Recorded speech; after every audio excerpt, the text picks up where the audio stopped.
E aí pessoal, tudo bem com vocês? Esse é mais um vídeo do canal História Contada e hoje nós iremos falar sobre o Domingo Sangrento, um acontecimento que contribuiu muito no desenvolvimento da Revolução Russa de 1917 e a queda do Império Russo. O Domingo Sangrento de 1905 foi um massacre causado pela Guarda do Palácio de Inverno, situado em São Petersburgo, durante uma manifestação popular que reivindicava ao governo a melhora das condições trabalhistas e também das questões econômicas e sociais do Império, que estava em uma séria crise na época. Bom pessoal, como eu já disse no último vídeo postado aqui no canal, onde eu falei sobre a Revolução Russa de 1905, o Império Russo estava sob uma forte crise econômica, social e política desde a época em que libertou os servos e substituiu o feudalismo pelo capitalismo. Um dos problemas que mais deixavam o povo revoltado eram as questões trabalhistas que haviam naquela época, pois ou você estava desempregado ou estava trabalhando sob condições muito complicadas. Em dezembro de 1904, 4 operários foram demitidos da Putilov, a maior fábrica de São Petersburgo na época. Essa demissão foi consequência das reclamações que estes 4 operários fizeram. Eles reivindicaram por melhores condições de trabalho na empresa, alegando que eram injustiçados e maltratados. Essa demissão fez com que muitos sindicatos adotassem a causa desses 4 operários. Os sindicatos amarelos, como eram conhecidos, eram sindicatos estatais, criados nas cidades industrializadas do Império Russo e que tinham a finalidade de tentar, quando necessário, conter as insatisfações dos trabalhadores. Ou seja, pessoal, o governo administrava sindicatos para defender, entre aspas, os trabalhadores e tentar evitar que eles ficassem insatisfeitos e revoltosos. Como estes sindicatos eram estatais e apoiavam o atual governo, procuraram tentar resolver as coisas da forma mais pacífica e calma possível, para que não piorassem as manifestações e revoltas que já existiam na época. Mas isso foi em vão. O sindicato de São Petersburgo pediu para a fábrica que anulasse a demissão daqueles funcionários, mas o pedido foi negado. Como a fábrica não atendeu aos pedidos do sindicato, no dia 2 de janeiro de 1905 foi realizada uma assembleia dentro do próprio sindicato e, em meio a várias sugestões de como os trabalhadores iriam se posicionar diante daquele acontecimento, surgiu a ideia de uma greve. Nessa altura, os sindicatos estatais começaram a perder o controle dos operários, que com a ideia de greve foram afetando demais fábricas da cidade. Além dessa greve, que podemos considerar como uma greve geral, por ter sido adotada por grande parte dos operários, houve também uma marcha pacífica até o Palácio de Inverno em São Petersburgo. Essa marcha começou quando o padre Georgy Gapon se aliou às insatisfações dos operários. A marcha procurava de forma pacífica e democrática levar ao governo uma petição feita pelos trabalhadores, onde pediu ao governo uma atitude e ação para melhorar a condição de trabalho nas fábricas de São Petersburgo. Nicolau II não estava no palácio naquele dia. A multidão se aproximava cada vez mais e o inesperado aconteceu. Os guardas do palácio abriram fogo contra a população. Essa ação dos guardas resultou a morte e ferimento de centenas de pessoas, e assim surgiu o Domingo Sangrento.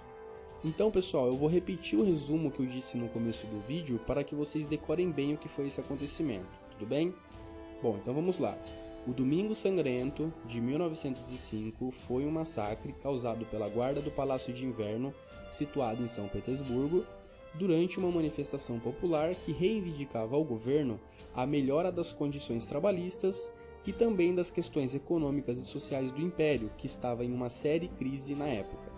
Tudo bem, pessoal? Isso foi o Domingo Sangrento. Bom, chegamos ao fim de mais um vídeo. Eu espero que vocês tenham gostado. Se você gostou, não se esqueça de deixar o seu like e compartilhar com seus amigos, pois isso ajuda muito no crescimento do canal. O meu muito obrigado e até mais.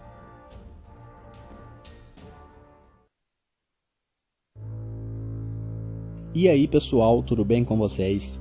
Esse é mais um vídeo do canal História Contada e hoje nós iremos falar sobre como foi a entrada do Brasil na Segunda Guerra Mundial. Muito antes do início da guerra, o Brasil já possuía boas relações diplomáticas e comerciais com diversos países que futuramente se tornariam inimigos na Segunda Guerra Mundial. Com o início dessa guerra, em setembro de 1939, o mundo ficou quase que totalmente dividido entre países que apoiavam um ou outro lado da guerra. Em 1939, o Brasil se encontrava no período conhecido por Estado Novo, onde as características do governo de Getúlio Vargas eram antidemocráticas e se assimilavam muito com os regimes nazista e fascista. Sendo assim, e diante de todo o contexto da época, era de se esperar apenas duas coisas do Brasil em relação à Segunda Guerra Mundial.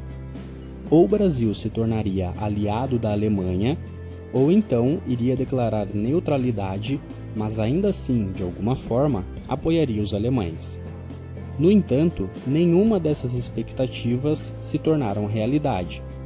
Logo no primeiro mês da guerra, o Brasil declarou neutralidade, porém, com o passar do tempo, acabou se colocando mais ao lado dos Estados Unidos do que ao lado da Alemanha. Isso aconteceu por diversos fatores, que incluíam principalmente a situação econômica brasileira.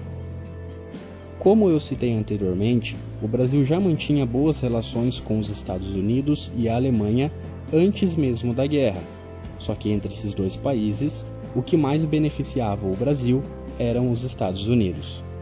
Ou seja, naquela época, apesar de politicamente o Brasil ser semelhante com a Alemanha, as negociações e relações comerciais eram mais fortes e rentáveis com os Estados Unidos.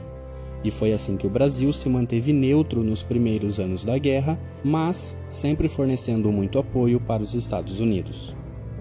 Diante de toda essa situação, a Alemanha e seus aliados passaram a considerar que a neutralidade brasileira era falsa e que o Brasil era uma ameaça. Em março de 1941, os alemães atacaram um navio brasileiro. Esse acontecimento, apesar de ainda não ter causado a declaração de guerra, acabou abalando profundamente as relações entre os dois países, e assim como outros fatores, acabou influenciando também na decisão do governo brasileiro de romper as relações diplomáticas com a Alemanha, já no início de 1942. Após o rompimento da diplomacia, os alemães passaram a ver o Brasil definitivamente como inimigo e ordenaram então que todo e qualquer navio brasileiro fosse atacado. Os ataques aos navios brasileiros iniciaram em fevereiro de 1942. Depois de 6 meses de ataque e um total de 20 navios afundados nesse período, o Brasil finalmente declarou guerra contra a Alemanha, em 31 de agosto de 1942. A entrada do Brasil na Segunda Guerra Mundial foi, de fato, motivada por uma série de fatores, como, por exemplo, questões econômicas e diplomáticas, e principalmente pela pressão feita pela sociedade brasileira e pelo governo dos Estados Unidos. Bom pessoal, eu espero que vocês tenham gostado desse vídeo. Se você gostou, não se esqueça de deixar um like para contribuir com o crescimento do canal. O meu muito obrigado e até mais!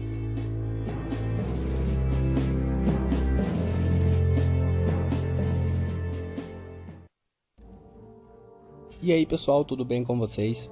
Hoje nós iremos falar sobre o Estado Novo, dando continuidade à série de vídeos sobre a Era Vargas.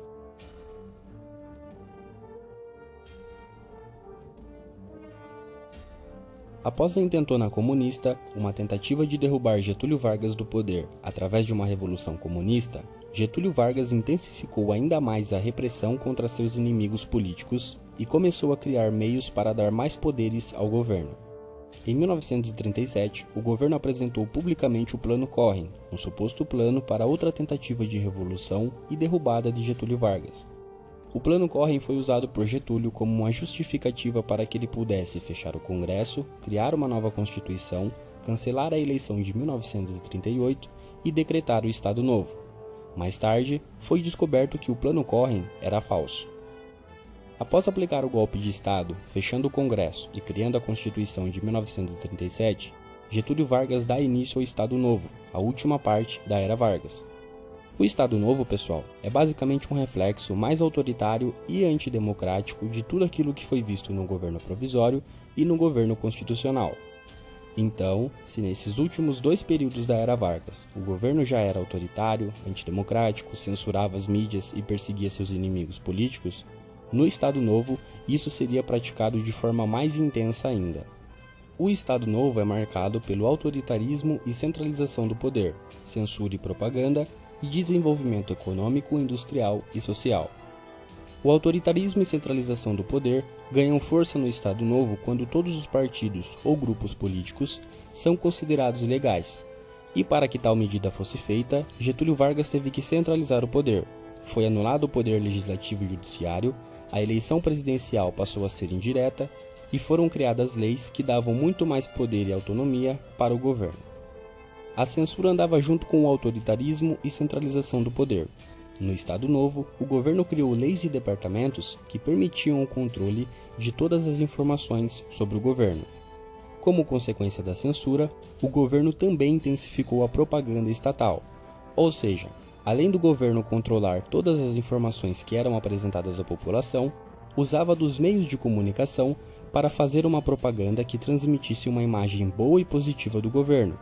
Na questão econômica, industrial e social, o Brasil teve um grande avanço.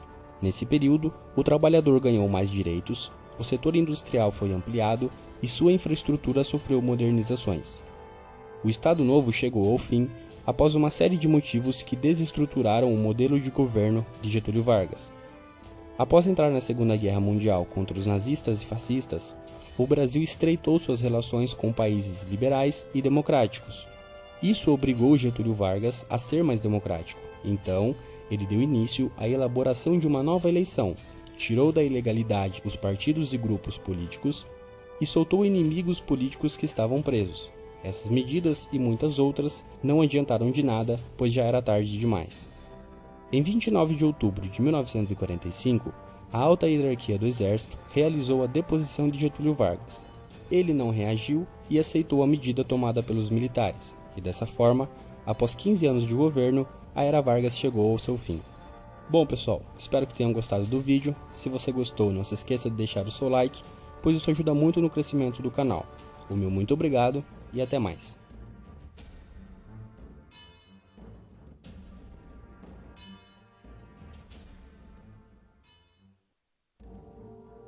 E aí pessoal, tudo bem com vocês? Esse é mais um vídeo do canal História Contada e hoje nós iremos falar sobre o governo provisório, dando continuidade à série de vídeos sobre a Era Vargas. Em 1930 houve uma revolução e através dela Getúlio Vargas chegou ao poder. Começava naquele ano uma nova fase para a política brasileira. A Era Vargas era dividida em 3 partes: governo provisório, governo constitucional e Estado Novo. A chegada de Vargas ao poder em 1930 marca o fim da República Velha e política oligárquica no Brasil. A política do café com leite foi derrubada e em seu lugar foi implantada a Era Vargas. Mas para que toda essa oligarquia fosse totalmente derrubada, não bastava somente Vargas subir ao poder. Ainda existiam os coronéis e pessoas influentes da República Velha que governavam os estados. Foi aí que Getúlio Vargas teve uma ideia: centralizar o poder. Então ele suspendeu o poder legislativo e começou a nomear interventores estaduais. Nesse processo, após a deposição dos governadores de cada estado, Getúlio Vargas colocou nos governos estaduais militares e civis que ajudaram ele na Revolução de 1930. Então não se esqueçam, pessoal, quando Vargas chegou ao poder, os coronéis e políticos que eram a favor da República Velha, política do café com leite e toda essa oligarquia ainda estavam controlando os estados. Então Vargas foi lá, tirou todo mundo e colocou no controle os interventores de seu interesse. Essa nomeação de pessoas de seu interesse para governarem os estados causou muitas revoltas. A maior dela foi o movimento que deu origem à Revolução Constitucionalista de 1932. Os idealizadores desse movimento estavam insatisfeitos com o fato de São Paulo não ter um interventor que fosse paulista. Também lutavam por uma nova Constituição e eleição para presidente. A Revolução de 1932 foi muito influente nas futuras decisões de Getúlio Vargas, porque, pessoal, apesar do governo ter saído vitorioso dos conflitos armados e acabar com a Revolução, esse movimento poderia ser inspiração para outras tentativas de revolução. Então, para amenizar as insatisfações, Getúlio Vargas atendeu alguns pedidos desse movimento e em 1934 o Brasil teria uma eleição para presidente e uma nova Constituição. Porém, pessoal, Getúlio Vargas não era bobo. O que ele fez? Todo mundo estava pedindo uma nova Constituição e eleição. Ele foi lá e fez. Só que nessa Constituição, a eleição de 1934 seria indireta. Ou seja, como boa parte dos políticos eram aliados de Vargas, ele teve muito apoio e foi eleito facilmente. Então começava agora o governo constitucional. Outros fatos que marcaram o governo provisório foram as mudanças sociais e econômicas. Nesse período foi criado o Ministério do Trabalho, Indústria e Comércio e o Ministério da Saúde e Educação. Leis e direitos trabalhistas também foram conquistados, entre eles a carteira de trabalho, férias remuneradas, licença maternidade e a redução da carga horária diária para 8 horas. Também é importante lembrar da aprovação do voto secreto e o direito das mulheres também poderem votar. E é isso aí, pessoal. O vídeo ficou um pouco curto, mas é pelo fato de ser o resumo de apenas uma parte da Era Vargas, tudo bem? Espero que vocês tenham gostado. Se você gostou, não se esqueça de deixar o seu like, pois isso ajuda muito no crescimento do canal. O meu muito obrigado e até mais.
Grandes impérios de civilizações. História visual do mundo.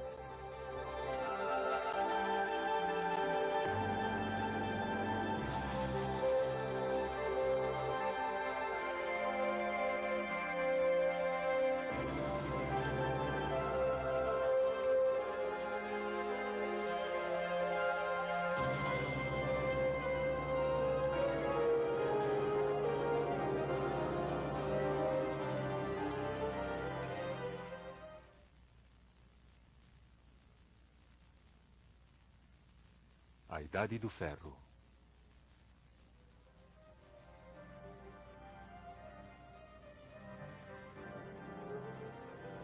A Idade do Ferro evoca imagens de um relato absolutamente épico. O ferro foi uma fonte incessante de riqueza e de indústria, desde que a arte de sua fundição e suas técnicas de fabricação foram desenvolvidas pela primeira vez no leste da Ásia Menor, há aproximadamente 3.500 anos. Foi uma descoberta magnífica.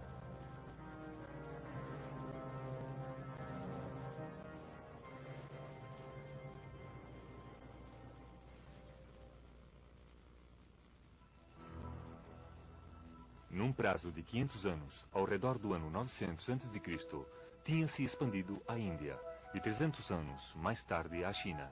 Ao redor desta época chegou aos povos celtas da Europa Central e do Norte, e ao cabo de outros 500 anos também era utilizado na África, ao sul do Saara.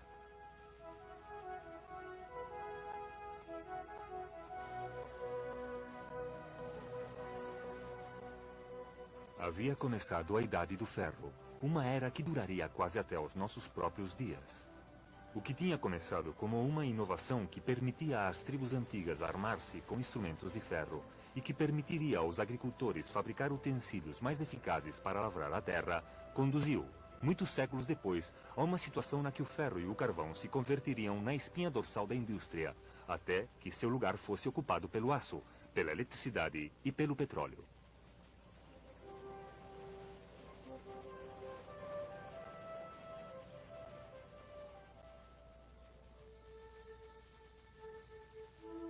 fazendo uma retrospectiva desde o ponto de vista do século XX, a descoberta do ferro aparece como algo transcendental, quase um passo decisivo na história do mundo que afetou de diferentes maneiras e em diferentes momentos a diferentes partes do mundo. As antigas civilizações dos vales dos grandes rios, como o Tigre e Eufrates, o Nilo, o Indo e o Rio Amarelo na China, não conheciam a arte de fundir o ferro. Utilizavam cobre e estanho para armas e adornos de bronze. Muitos maravilhosos exemplos desta arte sobreviveram. Este é o motivo pelo qual, em ocasiões, estas civilizações são denominadas impérios da Idade do Bronze. Em algumas zonas, o cobre e sua liga, o bronze, foram trabalhados durante 2000 anos antes que o homem aprendesse a fabricar o ferro.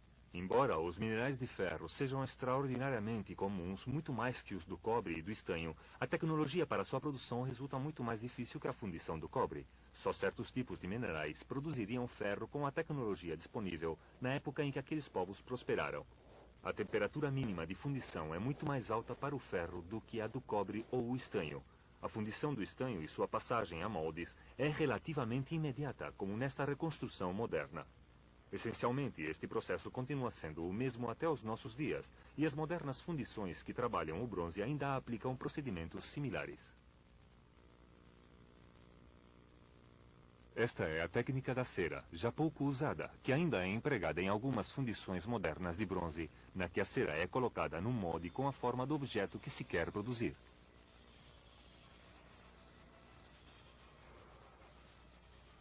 O metal derretido é vertido à continuação no molde para substituir a cera e tomar assim a forma do objeto a ser fabricado.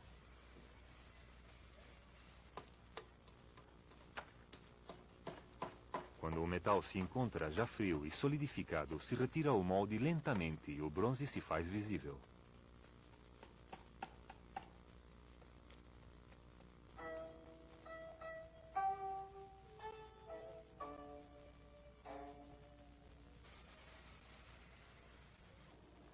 O ferro não pode ser colocado em moldes como o cobre ou o bronze. Deve continuar a ser trabalhado pelo ferreiro e, segundo as condições do forno, sua qualidade pode variar consideravelmente, variando de um ferro maleável, inadequado para as armas, até uma forma de aço difícil de trabalhar.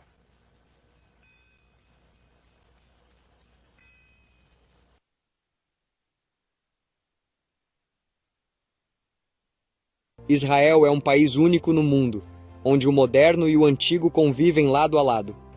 Cada pedaço do território de Israel guarda relação com alguns dos capítulos mais importantes e conhecidos da nossa história. Desde o Mar da Galileia, onde Jesus andou sobre as águas do Rio Jordão ou o Monte das Oliveiras, passear por Israel é como voltar no tempo e viver em uma época cercada de fé e religiosidade. Neste vídeo, vamos explorar vários desses lugares e curiosidades que tornam Israel um lugar único no mundo. Número 1. Dados geográficos. Israel é um país localizado no Oriente Médio, na costa sudeste do Mar Mediterrâneo, que faz fronteira com o Líbano ao norte, Síria a nordeste, Jordânia a leste e Egito ao sudoeste. O país conta com uma extensão territorial relativamente pequena, de apenas 22.145 km². Ainda assim, Israel possui uma geografia bastante diversificada. A região costeira é caracterizada por planícies férteis e cidades modernas, enquanto o interior do país é dominado por montanhas e colinas. Ao sul, encontra-se o deserto de Negev, uma vasta extensão de terras áridas que cobre mais da metade do território israelense. O ponto mais alto do país é o Monte Meron, com 1.208 metros de altitude, localizado na região da Galileia. Israel também é cortado pelo famoso Rio Jordão, que flui do Mar da Galileia até o Mar Morto. Este último é o ponto mais baixo da superfície terrestre, situado a aproximadamente 430 metros abaixo do nível do mar. Além disso, o país possui vários lagos, como o Mar da Galileia, também conhecido como Lago de Tiberíades, que é uma importante fonte de água doce para a região. A diversidade geográfica de Israel contribui para uma variedade de climas, que vão do Mediterrâneo ao desértico. Número 2. Jerusalém. Jerusalém é uma das cidades mais antigas do mundo, com uma história que remonta a cerca de 5.000 anos. Situada nas montanhas da Judéia, entre o Mar Mediterrâneo e o Mar Morto, Jerusalém é sagrada para as 3 principais religiões monoteístas: judaísmo, cristianismo e islamismo. Para os judeus, é o local do antigo Templo de Salomão e do Segundo Templo, sendo o Muro das Lamentações um vestígio remanescente desse período. Para os cristãos, é onde Jesus foi crucificado e ressuscitou, abrigando locais sagrados como a Igreja do Santo Sepulcro. Para os muçulmanos, é o local da ascensão de Maomé ao céu, sendo a Domo da Rocha e a Mesquita de Al-Aqsa 2 dos locais mais reverenciados no Islã. A cidade é dividida em 4 bairros principais: o judeu, o cristão, o muçulmano e o armênio, cada um com suas próprias características e monumentos históricos. O bairro judeu contém o Muro das Lamentações, enquanto o bairro cristão é lar da Igreja do Santo Sepulcro. O bairro muçulmano inclui a esplanada das mesquitas, e o bairro armênio é um dos mais tranquilos e menos visitados.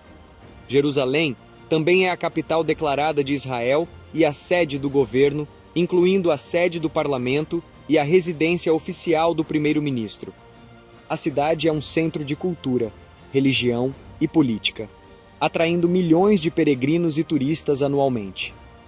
Além de sua importância religiosa, Jerusalém é conhecida por suas universidades, museus e vibrante vida cultural. Número 3. Culturas e tradições. A cultura de Israel é uma fusão única de antigas tradições e influências modernas, refletindo a diversidade étnica e religiosa de sua população. Uma parte significativa da cultura israelense é baseada no judaísmo, que influencia as festividades, rituais e costumes do país. Festas religiosas como o Pessach, que é a Páscoa judaica, Yom Kippur, ou Dia do Perdão, e o Festival das Luzes, chamado de Chanukah, são amplamente celebradas. O Shabat, o dia de descanso semanal, é observado do pôr do sol de sexta-feira até o pôr do sol de sábado, quando muitas empresas fecham e o transporte público é limitado. Além das tradições judaicas, Israel também é lar de uma diversidade de comunidades, incluindo cristãos, muçulmanos, drusos e beduínos, cada um com seus próprios costumes e celebrações. A cultura israelense também é influenciada pela imigração de judeus de várias partes do mundo, incluindo Europa, Oriente Médio, América do Norte e Etiópia, o que enriquece ainda mais a diversidade cultural do país. A culinária israelense é uma mistura vibrante de sabores do Oriente Médio e da diáspora judaica. Pratos como falafel, hummus, shakshuka e sabich são populares tanto entre os moradores quanto entre os turistas. As feiras de rua, conhecidas como shoks, são locais movimentados onde se pode encontrar uma variedade de alimentos frescos, especiarias e artesanato. A música e a dança também desempenham um papel importante na vida cultural de Israel. O país tem uma cena musical diversificada, que vai desde a música folclórica tradicional até o pop moderno e a música eletrônica. A dança folclórica israelense, conhecida como Hora, é frequentemente apresentada em eventos comunitários e celebrações. Número 4. Tel Aviv. Fundada em 1909, Tel Aviv é a segunda maior cidade de Israel e um dos principais centros econômicos e culturais do país. Localizada na costa mediterrânea, a cidade é conhecida por suas praias, vida noturna vibrante e uma cena cultural dinâmica. Frequentemente, Tel Aviv é chamada de a cidade que nunca dorme devido à sua abundância de bares, clubes, restaurantes e cafés que funcionam até altas horas. Além de ser um centro de entretenimento, Tel Aviv é também um importante polo de inovação e tecnologia. A cidade abriga o chamado Silicon Wadi, uma referência ao Vale do Silício nos Estados Unidos, devido à sua alta concentração de startups e empresas de alta tecnologia. Esta região atrai investimentos internacionais e talentos de todo o mundo, consolidando a posição de Tel Aviv como um líder global em tecnologia. Culturalmente, Tel Aviv é rica e diversa. O bairro de Neve Tzedek, por exemplo, é famoso por suas galerias de arte, boutiques e arquitetura encantadora. A cidade também abriga instituições culturais importantes, como o Museu de Arte de Tel Aviv, o Teatro Habima e a Filarmônica de Israel. Outro destaque é a Cidade Branca, um conjunto de mais de 4.000 edifícios construídos no estilo Bauhaus, que foi declarado Patrimônio Mundial da Unesco. Tel Aviv é uma cidade cosmopolita e inclusiva, conhecida por sua atitude progressista e acolhedora. Número 5. Rio Jordão. O Rio Jordão é um dos rios mais importantes e emblemáticos do Oriente Médio, tanto historicamente quanto religiosamente. Ele nasce nas montanhas do Líbano, fluindo ao sul através do Mar da Galileia até desembocar no Mar Morto. O rio tem aproximadamente 251 quilômetros de comprimento e serve como uma importante fonte de água para Israel, Jordânia e os territórios palestinos. O Rio Jordão possui um significado profundo para várias religiões. No cristianismo, é reverenciado como o local onde Jesus foi batizado por João Batista, um gato que atrai milhares de peregrinos todos os anos. Para os judeus, o rio é mencionado várias vezes na Bíblia, sendo o local onde os israelitas, liderados por Josué, cruzaram para entrar na Terra Prometida. No islamismo, o Rio Jordão também é considerado um lugar sagrado, associado a vários profetas. O rio desempenha um papel crucial na agricultura e na economia da região. As suas águas são usadas para irrigação em um ambiente naturalmente árido, ajudando a sustentar a agricultura intensiva. No entanto, o Rio Jordão enfrenta desafios ambientais significativos. A extração excessiva de água para uso agrícola e doméstico, juntamente com a poluição, tem reduzido drasticamente o fluxo do rio. Número 6. Agricultura. A agricultura em Israel é um exemplo notável de inovação e eficiência em um ambiente desafiador. Apesar de seu pequeno território e recursos hídricos limitados, Israel conseguiu transformar áreas áridas e semiáridas em terras produtivas por meio de técnicas agrícolas avançadas e uso eficiente da água. A irrigação por gotejamento, desenvolvida em Israel, é uma das tecnologias mais emblemáticas e tem sido amplamente adotada em todo o mundo. O setor agrícola israelense é diversificado, produzindo uma ampla variedade de frutas, vegetais, cereais e flores. Os citros, especialmente laranjas e toranjas, são uma das culturas mais importantes e são exportadas para muitos países. Outras culturas significativas incluem abacates, tâmaras, uvas, tomates e pepinos. A produção de flores, especialmente para exportação, também é uma parte importante da agricultura israelense. A agricultura em Israel é caracterizada por um alto nível de tecnologia e pesquisa. Instituições como o Instituto Volcani de Pesquisa Agrícola e a Universidade Hebraica de Jerusalém desempenham papéis cruciais no desenvolvimento de novas variedades de plantas, técnicas de cultivo e métodos de conservação de água. A biotecnologia, a engenharia genética e a agricultura de precisão são amplamente utilizadas para aumentar a produtividade e a sustentabilidade. Os kibbutzim e moshavim, formas cooperativas de assentamentos agrícolas, têm desempenhado um papel importante na agricultura de Israel. Esses assentamentos foram fundamentais para o desenvolvimento agrícola nas primeiras décadas do país, promovendo a cooperação comunitária e a inovação agrícola.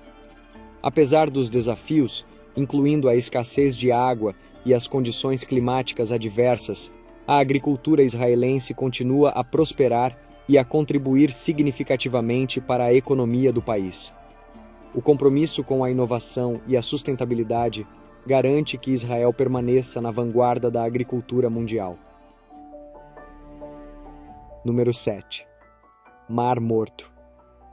O Mar Morto é um dos locais mais fascinantes do mundo, conhecido por ser o ponto mais baixo da superfície terrestre, situado a aproximadamente 400 metros abaixo do nível do mar. Este lago salgado, localizado entre Israel, Jordânia e a Cisjordânia, é famoso por suas águas extremamente salgadas, cerca de 9,6 vezes mais salgadas que a água do oceano. A alta salinidade permite que as pessoas flutuem facilmente na superfície da água, atraindo turistas de todo o mundo. Além de suas propriedades flutuantes, as águas e a lama do Mar Morto são conhecidas por seus benefícios terapêuticos. Rica em minerais como magnésio, cálcio e potássio, a lama é usada em tratamentos de pele e produtos de beleza. A região ao redor do Mar Morto também possui uma variedade de spas e resorts que oferecem tratamentos baseados nesses minerais. Historicamente, o Mar Morto tem sido um local de refúgio e importância espiritual. Na Bíblia, é mencionado como um lugar de refúgio para o rei Davi e um dos locais das cidades bíblicas de Sodoma e Gomorra. Atualmente, o Mar Morto enfrenta sérios desafios ambientais. O nível da água tem diminuído rapidamente devido à extração de água do Rio Jordão e à evaporação, ameaçando o futuro deste recurso natural único. Número 8. História. A história de Israel é rica e complexa, remontando a milênios. As primeiras referências à terra de Israel aparecem em textos antigos, incluindo a Bíblia, onde é descrita como a terra prometida para os hebreus. A história bíblica narra eventos como o êxodo do Egito, liderado por Moisés, e a conquista de Canaã sob Josué. O estabelecimento dos reinos de Israel e Judá marcou um período significativo, com Jerusalém se tornando a capital e o local do primeiro templo, construído pelo rei Salomão. Após a destruição do primeiro templo pelos babilônios em 586 a.C., muitos judeus foram exilados para a Babilônia. Retornaram para reconstruir o segundo templo, apenas para vê-lo destruído pelos romanos em 70 d.C., o que levou a uma dispersão maior dos judeus pelo mundo. Durante os séculos seguintes, a região esteve sob domínio de vários impérios, incluindo romano, bizantino, árabe, cruzado, mameluco e otomano. No final do século XIX, o movimento sionista, liderado por Theodor Herzl, promoveu a ideia de um retorno dos judeus à sua terra ancestral. Em 1917, a Declaração de Balfour expressou apoio britânico à criação de um lar nacional judeu na Palestina. Após a Primeira Guerra Mundial, a Liga das Nações concedeu à Grã-Bretanha o mandato sobre a Palestina. Em 1947, a recém-criada Organização das Nações Unidas propôs a partição da Palestina em estados judeu e árabe. Em 14 de maio de 1948, David Ben-Gurion proclamou a independência do Estado de Israel, imediatamente seguido por uma invasão de forças árabes, marcando o início da Guerra de Independência. Israel venceu e expandiu seu território além das fronteiras propostas pela ONU. Apesar dos desafios, Israel se desenvolveu rapidamente, tornando-se um centro de inovação tecnológica e cultural. Número 9. O país das startups.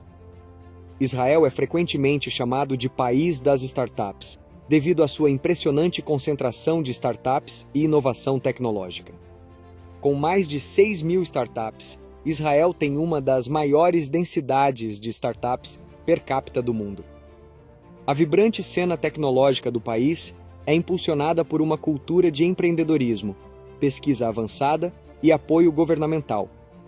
A cidade de Tel Aviv é o coração do ecossistema de startups israelense, abrigando empresas líderes em tecnologia como Waze, Mobileye e IronSource.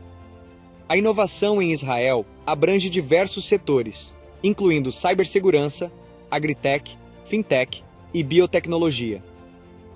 As universidades e instituições de pesquisa de Israel, como o Instituto Weizmann e o Technion, desempenham um papel crucial no avanço da tecnologia e na formação de talentos.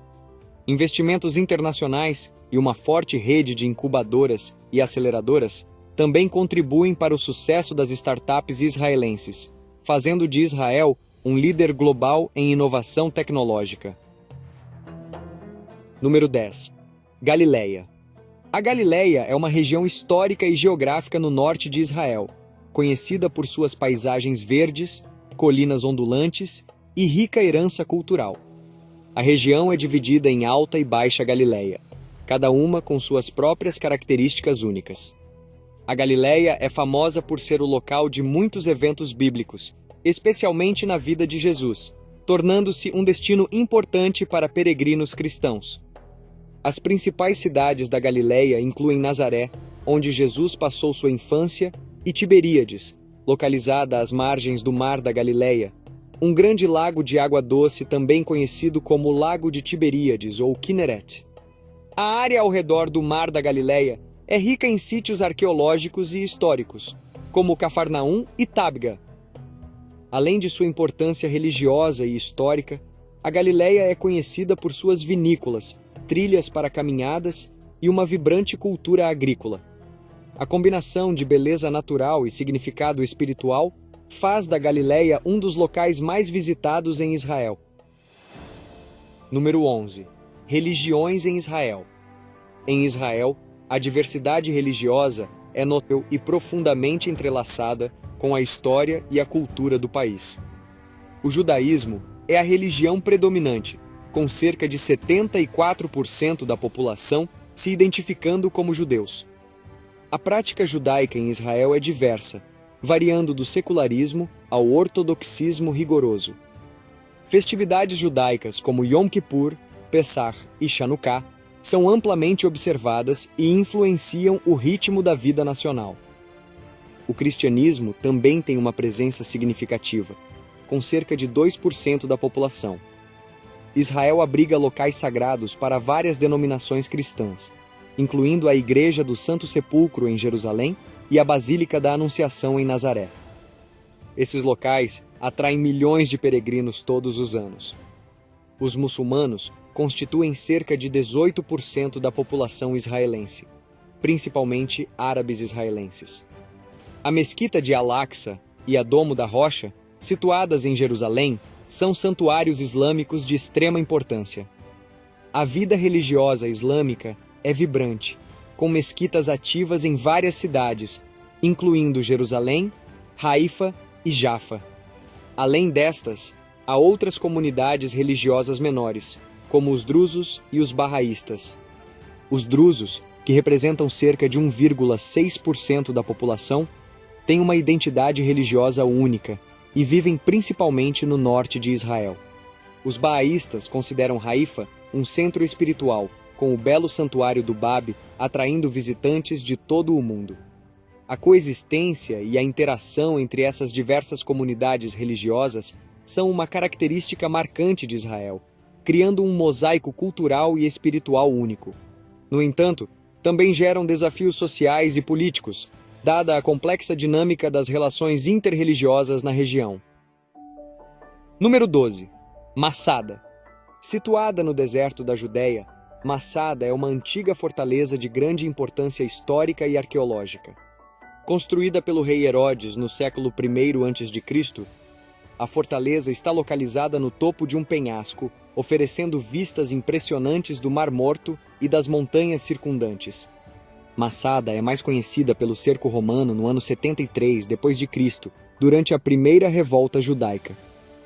Os romanos cercaram Massada, onde cerca de 960 judeus rebeldes, conhecidos como zelotes, haviam se refugiado. Após um longo cerco, os defensores optaram pelo suicídio coletivo em vez de serem capturados, um evento que se tornou um símbolo de resistência e coragem para o povo judeu. Hoje, Massada é um patrimônio mundial da Unesco e um dos destinos turísticos mais visitados de Israel. Acessível por teleférico ou por uma trilha íngreme conhecida como Caminho da Serpente, a fortaleza abriga ruínas impressionantes, incluindo palácios, banhos romanos e antigas cisternas. Número 13. Sistema político. Israel é uma democracia parlamentar. caracterizada por uma estrutura política complexa e diversificada. O país tem um sistema multipartidário, onde os partidos desempenham um papel crucial na formação do governo. O Knesset, o parlamento unicameral de Israel, possui 120 membros eleitos por representação proporcional, o que frequentemente resulta em coalizões governamentais. O presidente de Israel é o chefe de Estado, uma posição principalmente cerimonial, enquanto o primeiro-ministro é o chefe de governo, responsável pela administração e execução das políticas. O primeiro-ministro é geralmente o líder do partido ou coalizão com a maioria no Knesset. As eleições parlamentares são realizadas a cada 4 anos, mas podem ocorrer mais cedo se o governo cair.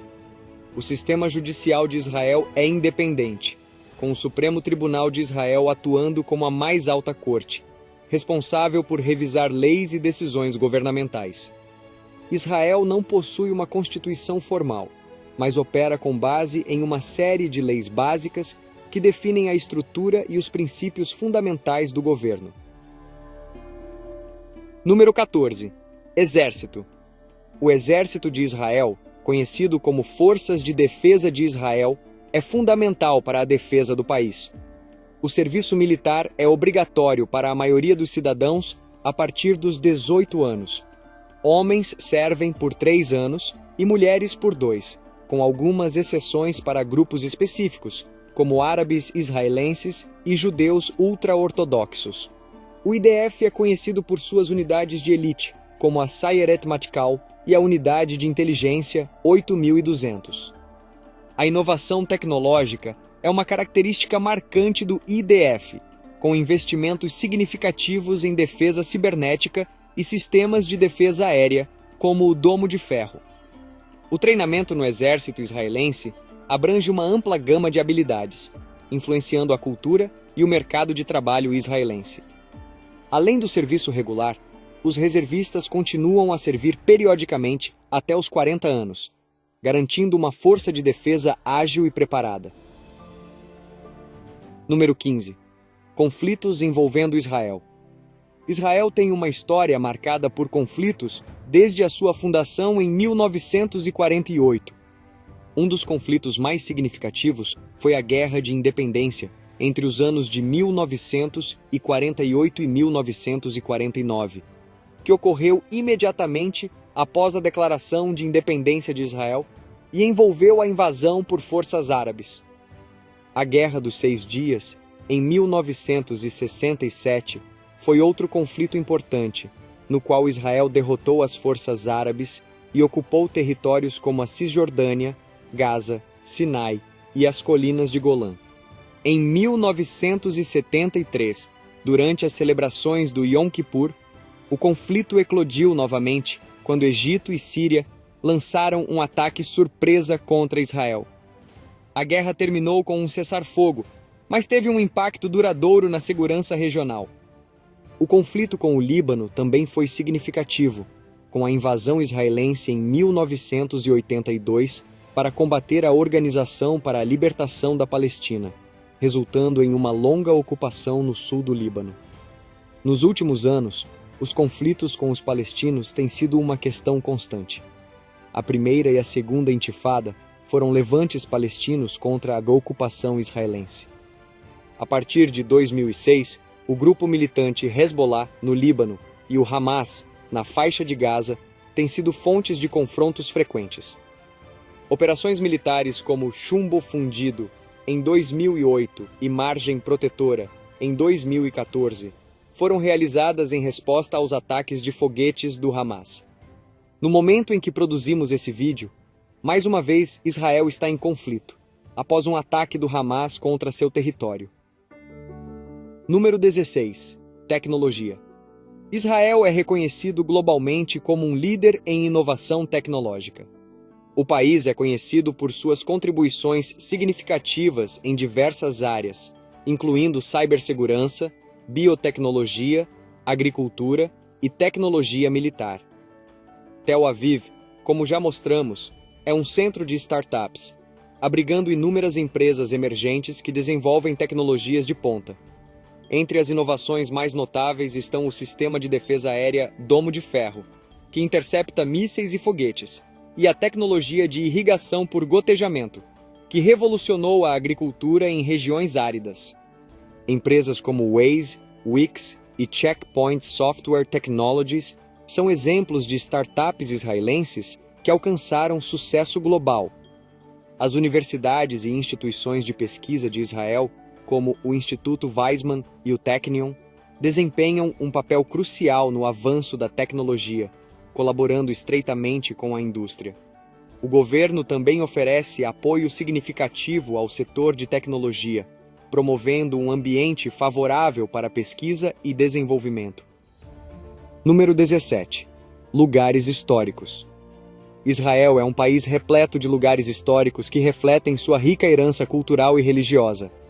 A Cidade Velha de Jerusalém é um dos locais mais emblemáticos, com o Muro das Lamentações, a Igreja do Santo Sepulcro e a Mesquita de Al-Aqsa, locais sagrados para judeus, cristãos e muçulmanos. Já a cidade de Cesareia, fundada por Herodes, oferece ruínas romanas impressionantes, incluindo um anfiteatro e um aqueduto à beira-mar. Por sua vez, Acre, com suas fortificações cruzadas, e as ruínas da cidade de Megido, mencionada na Bíblia, é outro exemplo notável. Outro ponto importante é a cidade de Safed, uma das 4 cidades sagradas do judaísmo, conhecida por sua mística e arte cabalística. Beit Shean, uma cidade antiga com ruínas greco-romanas bem preservadas, e Qumran, onde foram encontrados os manuscritos do Mar Morto, também são destinos históricos importantes.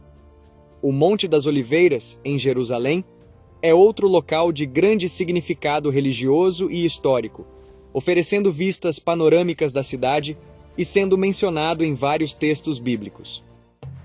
Número 18. Conflito com a Palestina. O conflito entre Israel e Palestina é uma questão central e contínua no Oriente Médio.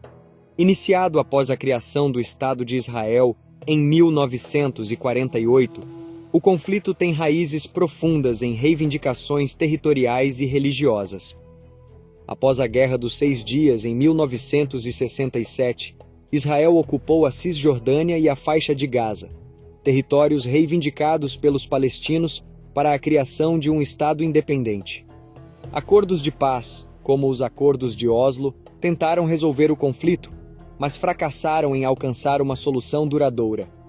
O bloqueio de Gaza e os confrontos com o grupo militante Hamas resultaram em repetidos conflitos ao longo dos anos. Atualmente, o conflito continua, com episódios frequentes de violência e tensões elevadas. 9. Idioma e literatura hebraica. O hebraico é a língua oficial de Israel e tem uma história rica e fascinante. Antigamente, era a língua dos textos bíblicos e litúrgicos judaicos, mas caiu em desuso como língua falada por muitos séculos. No final do século XIX e início do século XX, o hebraico foi revitalizado como língua moderna, graças ao esforço de Eliezer Ben Yehuda e outros pioneiros. Hoje, é a língua materna de milhões de israelenses e um símbolo de identidade nacional. A literatura hebraica moderna floresceu juntamente com a renascença da língua. Escritores como Shmuel Yosef Agnon, laureado com o Prêmio Nobel de Literatura, e contemporâneos como Amos Oz, David Grossman e Etgar Keret ganharam reconhecimento internacional. Seus trabalhos exploram temas como a identidade israelense, o conflito árabe-israelense e questões sociais e culturais. Além da literatura, o hebraico é usado em todos os aspectos da vida cotidiana em Israel, desde a educação até os negócios e a mídia. A literatura hebraica continua a evoluir, refletindo as mudanças na sociedade israelense e contribuindo para a rica tapeçaria cultural do país. Número 20. Vida cotidiana em Israel. A vida cotidiana em Israel é uma mistura vibrante de tradição e modernidade. Nas cidades, especialmente em Tel Aviv e Jerusalém, o ritmo de vida é dinâmico, com pessoas envolvidas em diversas atividades profissionais, culturais e sociais. O Shabat, o dia de descanso semanal judaico, começa ao pôr do sol de sexta-feira e termina ao pôr do sol de sábado, quando muitas lojas e serviços fecham e as famílias se reúnem para celebrações. A educação é altamente valorizada, com um sistema escolar robusto e várias universidades de renome, como a Universidade Hebraica de Jerusalém e o Technion, em Haifa. A tecnologia e a inovação desempenham um papel importante na economia, com muitas pessoas trabalhando em startups e empresas de alta tecnologia. Assim, chegamos ao fim de mais uma jornada pelo nosso belo mundo. Se você quiser continuar viajando com a gente, se inscreva aqui no canal e ative as notificações. Muito obrigado por assistir e nos vemos.